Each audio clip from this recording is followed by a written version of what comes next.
aku tak boleh. Yang ni je aku dapat. Siapa punya? Miji Tak Izam Tamidi dia bagi. Mak Iyat tak boleh naikkan dia. Sahur dulu Sok. Saya dah Palau sahur dah. dah. Saya Dia, sambil rakyat. dia bukan palau Mak Iyat. Syafiq dia tengah live. Bukan naik kotak. Hmm. Hang komen sini dia tak nampak Mak Iyat. Sekejap aku try naikkan. Rasa boleh kot. Tak boleh. Mak Iyat kena live. Ni Mak Iyat kata hang palau dia. Dia duk komen kat live aku. Tak apa dia? Mak Iyat. Tak naik pun.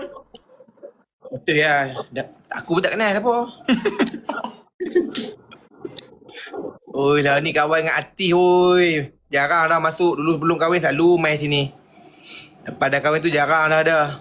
Boleh nak aku masuk dekat dia tadi. Oh dia kata dia masuk kat hang tak komen, hang tak jawab. Pi, wah ajak sombong kau hang. Ya, aku pi tadi aku pi ambil ayak kau ya. Aku pi ambil ayak kau rasa ni. Oh hang pun lepas keluar JDT semua memang letak kawan tu. Oh, Pawi pun lama tak masuk. So sorry Sok, kami sembang bola-bola walaupun aku tak main Aku bola. tahu. Aku duduk dengar ni.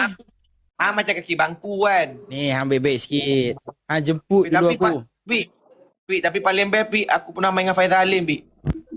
Main kat mana tu? Aku set datang Greek. Dia ngati kampung dia lawan aku ti kampung aku. Oh, Greek Dia main. Oh, penuh kan. Yalah. Dia buat macam Liga Malaysia. 4 biji dia gol. Ya, aku tak palau hang. Ya, aku pi toilet tadi. Aku pi ambil ayak. Mana aku nampak hang. Oh, dia. Ya, marah. Biasalah ya, orang dah duk gaji USD ni hang kena faham. Ya. Hang gaji ringgit. Ya, aku gaji USD je. Tapi ringgit tak sama ya. Oh, dia tetap bagi ikut ringgit yang Dia sama. bagi ikut ringgit kak. Walaupun dia kalau aku duit ringgit Aku naik dah lagi. turun dah ni. Aku dah Gesok. besok. Jadah hati apa dah sembang bola. Aku tak tahu apa ni. Awal lagi. Apa pak tengah sok. Tak bukan sebab dia tak pandai pasal bola tu. Tak tahu kalau apa sebut pasal luar negara ni aku international. Dia nak yang macam Turki jadi awet. Betul ya. Dan nak jadi pok lah. Okey tu tu dah dulu tu. Jom. Tak ya. Jom, Assalamualaikum. Baik, betul Jom. Salam baik tu. Bye. Tak makan lagi jap. Aku pukul 5 lagi bosau, lambat lagi. Aku sebab jadi macam ni, duduk seorang-seorang, tidur tadi pukul, aku tidur pukul apa je, dia pukul 9. 9 malam. Ya, tak tahu nak buat apa dah. Sebab Brunei dia mati awal, maksud dia malam dah tak ada apa. Ya, tambah bulan puasa ni. Aku tadi pukul 9, aku tidur, aku bangun pukul 12, sambung lagi.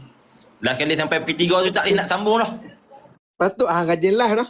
Aku live ni sebab kat sini je. Aku tengok sejak semenjak ni Japik gaji live dulu tak ada pun waktu. Macam itu aku balik 1 hari bulan, aku duduk kat Pendang 3 hari. Aku tak live. Live aku hidup. Pergi mancing, Sampai pukul 4 pagi. Sampai balik sok lah aku. main takraw. Tak tahu duduk sini. Sampai tak nak buat apa. Tak tahu jap. Sampai hantar awal-awal aku duduk lagi teruk jap. Aku tahu Nopi. Awal Pik banyak cakap. Mayak lah, sat Mayak. Hang Asia nama Mayak tu. awal cap satu Teman malam. Pik je. Satu malam 2 movie. Satu Tamil. Hamil nak Tamil ke? Ui Tamil jap sini. Oi, aku baru ni aku tengok cerita aku gila Tamil kok. Dulu aku tak suka Tamil sebab mengarut. Sekarang ni best. KOG tengok KOG. Apa dia? DOG ya. KGF.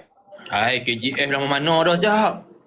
Oh tapi aku baru start tengok tahun lepas. Dah boleh dah naik gambar Iyat ni sebab dah 2 orang je Aku try boleh tak? Boleh dah. Boleh naik kotak walaupun